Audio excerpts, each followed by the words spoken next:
When we talk about Samus' greatest feats, a lot of people always bring up the fact that she's taken on entire kaiju-sized creatures. She's exterminated entire species. She saved the galaxy from the brink of destruction multiple times. But not that many people really talk about the fact that Samus was responsible for the destruction of multiple freaking planets. She's basically a planet buster of all the things she's destroyed over her journey. So for today's lore video, I thought it'd be pretty cool to talk about the planet Samus has destroyed throughout the games. So without further ado, let's cue up that video and roll out that intro.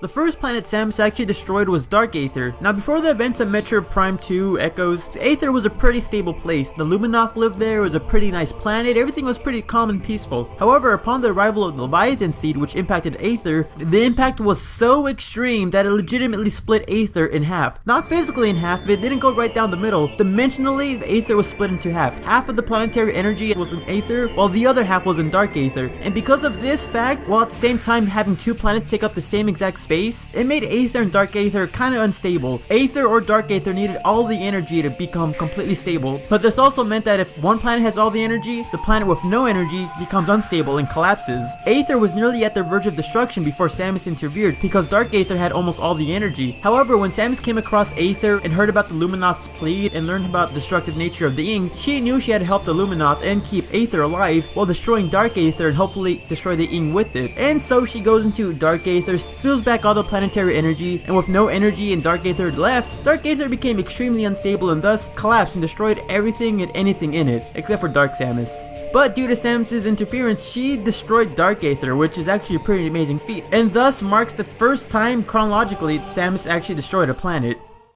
The second planet Samus destroyed was actually Planet Phase. Now during the events of Metroid Prime 3 Corruption, we learned of Planet Phase, the main source of Phazon throughout the entire games, and the reason why a lot of planets like Aether, Talon 4, Elysia, and other planets were infected by Phazon. This planet was essentially a living being comprised mostly of Phazon, ripping pieces of itself out, creating Leviathan seeds, and just flinging them throughout other planets, hoping to infect them, and with enough time, convert these planets into another version of Planet Phase. This was a very dangerous planet, and it was up to Samus to essentially wipe out the source of Phazon once and for all, and thus destroying the entire planet in which all Phazon comes from, which honestly makes sense to me. But the way Planet Phase was actually destroyed is pretty interesting. Earlier in the game, the Space Pirates actually invaded GFS Valhalla, which is like a Galactic Federation commanding ship. They went on the ship and stole an Aurora unit, which is essentially a mother brain-like supercomputer. When they stole the Aurora unit, they actually put the Aurora unit on Planet Phase, and the Aurora unit kind of became symbiotic with Planet Phase. They kind of merged into one being, which is actually a pretty interesting idea. So when Samus lands on Planet Phase, she actually fights the Aurora unit itself, and upon defeating the Aurora unit, due to the symbiotic relationship both the planet and the brain have, it kind of caused a chain reaction that made Planet Phase unstable, and thus destroying Planet Phase when the boss was actually defeated. And with Planet Phase being destroyed, all sources of Phazon connected to Planet Phase became non-existent. I just like the idea of the brain causing a chain reaction and the planet causing its destruction. The whole symbiotic thing was pretty interesting. But due to Samus' actions on this planet, it caused its destruction, and thus Samus destroyed Planet Phase.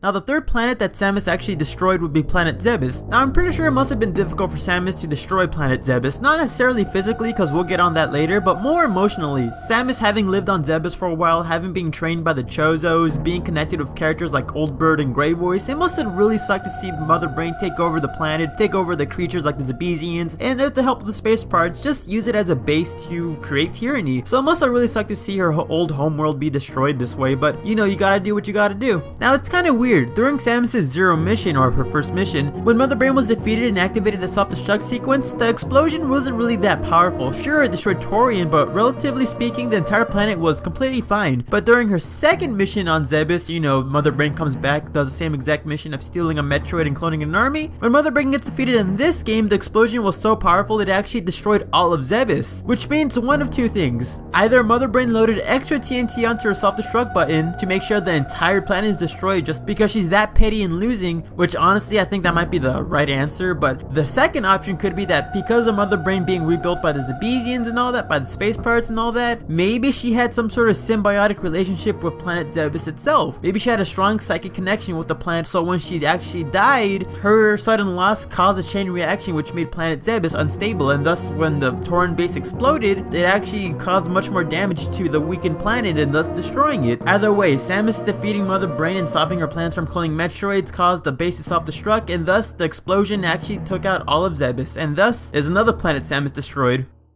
Now the fourth planet Samus actually destroyed would be the planet SR388. Now the planet of SR388 is kind of special and unique to the Metroid franchise. Not only is it the homeworld of the Metroids, but it's also the homeworld of the X-Parasites, two very dangerous biological creatures that could be used as bioweapons. And with the Galactic Federation at that point of the game seemingly wanting to use them as an actual weapon, Samus really had no other choice but to cause the destruction of SR388. So around the time of Metroid Fusion, with the biological space laboratories orbiting around SR388, Samus took it upon herself to actually crash the biological space laboratories onto SR388. She did this so not only would the biological space laboratories burn up in the atmosphere, killing all the X-Parasites on the BSL, but it will also cause an explosion on the planet, which would actually engulf the entire planet in a huge explosion, as we see in the chart right here. When you compare this one to the other planets, Samus willingly decided to destroy SR388, while all the other 3 planets were just side effects of Samus defeating the main antagonist or main bad force. But those were 4 planets that Samus actually destroyed: Phase, Dark Aether, Zebes, and SR388. What I want to know is, what do you guys think? Do you actually enjoy this video? Did you learn something new? Is there something you want to add upon this list? Or if there's something else you want to learn, feel free to leave in the comment section. I do enjoy reading you guys' comments, and heck, it could give me more ideas for other lore videos in the future, because it was pretty interesting looking back and researching all the planets Samus has actually destroyed and why they were destroyed and all that kind of information. And if you like Metroid content, feel free to click on the video above. It's a video where I speculate over the possible sequel for Metroid Fusion, you know, the general story of what would happen. Keep in mind, that video is just purely speculation, but it's still pretty fun to listen to. That being said, I'm the Metroid Trainer. I hope you like, favorite, and subscribe, and stick around for next time, because I'll be seeing you later.